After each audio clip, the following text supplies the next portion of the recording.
January is going to be a huge month for comic books. January 2025. There's a lot of different cool things coming out from DC, Marvel, and the indies. Let's get into it. And I want to start off with Aquaman, dude. Aquaman, I think, from DC Comics is going to be one of the better series of DC All In. I really do feel, because Jeremy Adams is on the writer, right? And then John Timms is on pencils, right? So huge fan of Jeremy Adams and John Timms. I think they got some really cool stuff going on. The colorist, we got Rex, Locus, and the letterer David Sharp. But this is going to be a back to basics title for Aquaman. There was all this kind of stuff that happened after Absolute Power, where Aquaman's powers, he got kind of leveled up a little bit. I think it's Mira's powers that he got. So he has the ability to control water now. So that's going to be pretty interesting. And it sounds like there's like a bunch of different kaiju that are starting to pop up everywhere, and Aquaman is going to have to go and figure that out. So he's reclaiming, he's back on the throne. He's got all these different powers, and he's back on the Justice League, but he's got to go on this sort of side mission. So I'm excited about it, dude. Jeremy Adams was killing stuff over on the the Flash title. I mean, he was doing such a good job bringing Wally West back to the heights of DC, right? And then he went on and did some stuff over at the Green Lantern side of things, and I think he's been killing it over there. So I'm excited about it. Aquaman, let's see if this can be like my first ever Aquaman title that I'm going to be pulling. I'm excited about it though. So Aquaman issue number 1, and that comes out, it actually came out today, January 8th. I already picked it up. You guys probably already saw that. New number 1 from Image Comics, we got the Lucky Devils. So let's just read this solicitation because it's a little short. So, Good Omens meets Curse Words in this new series from the duo behind the smash hit 8 Billion Genies. The Lucky Devils is a tale of 2 rebellious demons who decide to start a revolution in hell, and the 2 ordinary 20-something humans they're going to manipulate to do it. A cheeky, satirical look at the good and evil, the Lucky Devils explores Faustian bargains and temptation in a rip-roaring, hilarious new way. So, what more needs to be said than this is the same creative team behind 8 Billion Genies, one of my favorite indie series of all time. Charles Soule and Ryan Brown. This series is definitely going to be one to not miss from Image Comics. A lot of hype around this because of the creative team, man. So excited to get into this. Yeah, it looks like that. Just making sure I got the... Okay, so the colorist, we got Kevin Nipstein, and the letterer, we got Crank. So wanted to, shout out the other members of the art team as well. But Charles Soule, Ryan Brown, that's majority of why everybody's buying this series. The Lucky Devils should be pretty good. Also coming out today is Cruel Universe from Oni Press and their EC Comics label. So if you guys are familiar with Epitaphs from the Abyss, that's their horror anthology series. We also have Cruel Universe, which is their sci-fi horror anthology series. This is going to be more of a like a horror series, I believe, but it's going to be more focused on like medieval fantasy.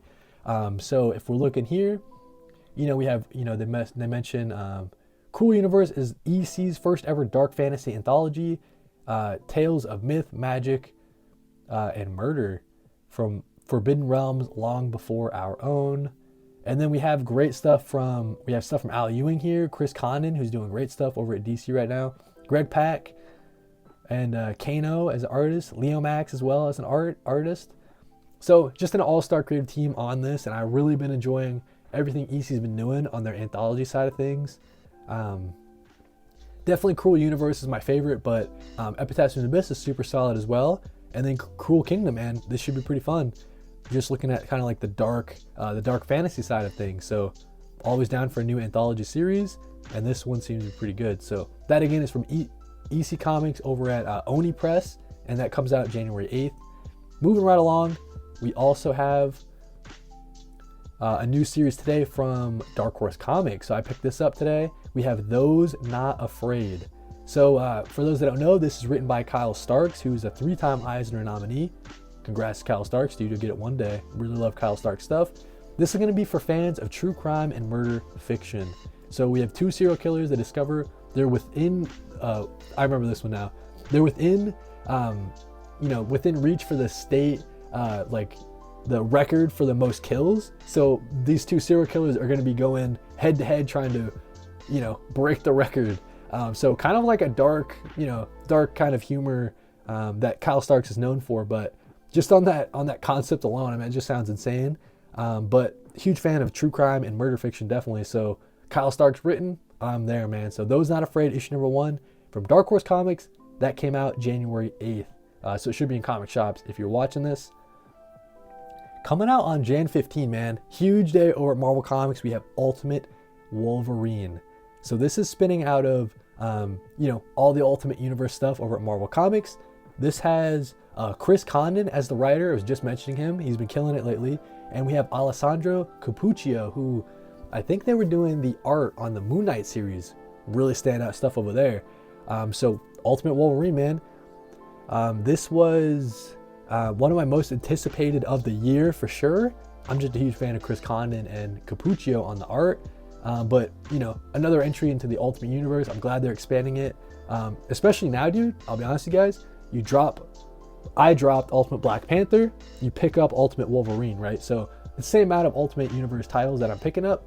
But yeah, excited about this. A lot of great covers on this one as well. But colorist, we got Brian, Valenza, and then letter we have Corey Petit. So yeah, shout out Chris Condon and Cappuccio though, man. Excited about this.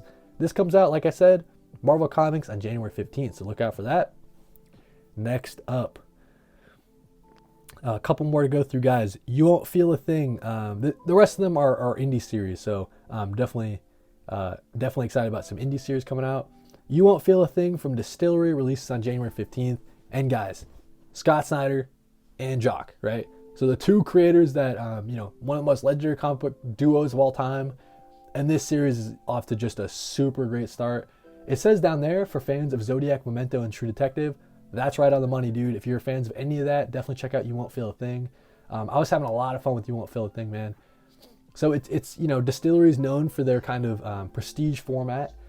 So they wanted to highlight it there, and I definitely think it really works for the series.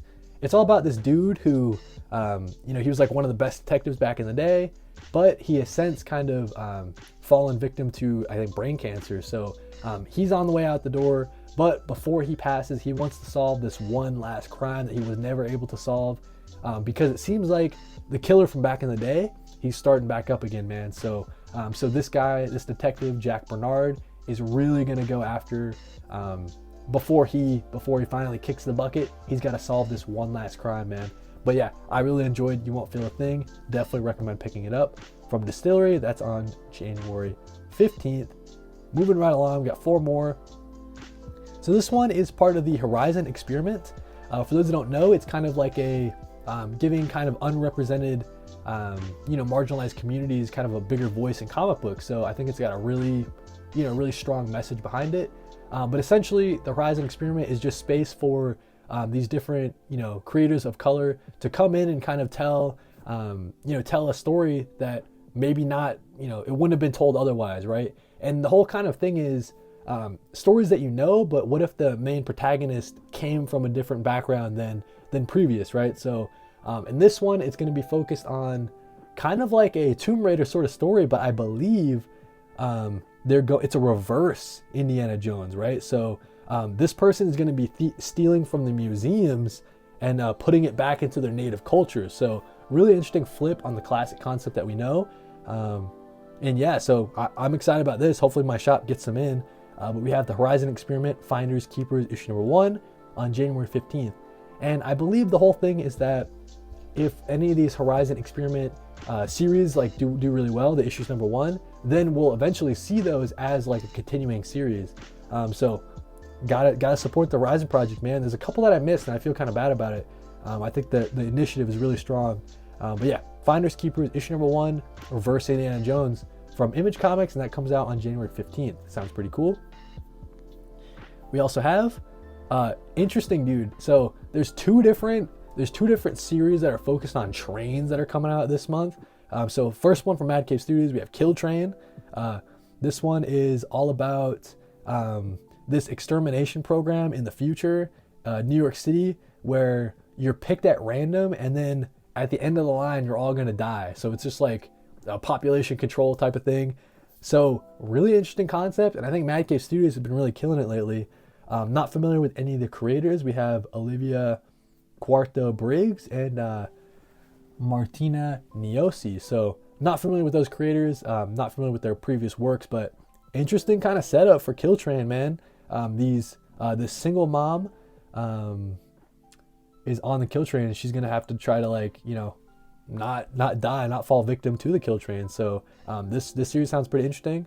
Kill Train, January 29th, so at the end of the month, and that's from Mad Cave Studios.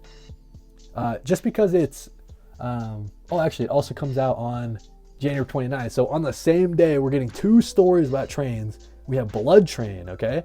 This is 28 Days Later meets The Ruins. And this one's going to be more of a horror story. So this one comes out of Image Comics on January 29th, same day as Kill Train, the other series. But it sounds like, I'll just read the solicit real quick.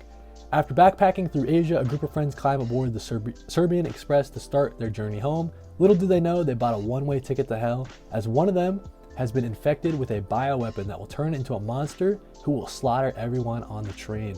And the bioweapon starts World War III if it reaches its destination in Europe. So these friends must make a difficult choice: kill someone they love to save the world, or die trying. So I'm not familiar with these creators down here. We have Adam Glass and Bernard Chang, but I think this setup sounds pretty interesting, man. So you have a group of friends that are on the train, and one of the friends falls victim to, he's like patient zero for like this murderous rampage virus, and his friends might have to like put him down, dude. So Blood Train, issue number 1, comes out on January 29th from Image Comics. That one sounds pretty interesting as well. But I just thought it was so interesting that there's two different stories about trains coming out on the same day, so that's kind of weird. We also have, last but not least, probably one of the biggest releases from Image Comics in a while. We have the Seasons issue number 1. For this is from Rick Remender, so you guys know it's probably going to be written well, right? But then on the art we have, well, first off, the colorist is Matt Lopez and letterer is Russ Wooten. So that creative team right there, working with Rick Remender. And then we have Paul Azacita. So apologies, I just butchered your name, Paul. But I'm a huge fan of what they've released so far, all the different previews. It sounds like this series is going to be, it's like another detective type of story. So there's 4 sisters: summer, winter, spring, and autumn. They're the Seasons sisters, the daughters of the world-renowned Seasons detectives. So 10 years ago, these 4 girls were, their parents were disappeared. They disappeared. So ever since then, these 4 sisters have had to kind of like work together. And in this story, the youngest sister, Spring, is going to be the last hope of saving them from a fate worse than death. So I think this one's kind of got like a horror slant to it from what I was seeing. So I don't know, man. Interesting kind of setup. I like the kind of idea behind the Seasons sisters, and we're talking about, back in the day being a detective group and stuff like that. So I'm interested in checking this out. Rick Remender written series, Image Comics. I mean, how can you go wrong? And that comes out on January 29th, dude. So that's everything that I'm looking forward to in the month of January. We have some Marvel, we have some DC, but mostly it's all those indie series. Let me know what you guys are excited for in the month of January 2025. What are you excited to check out?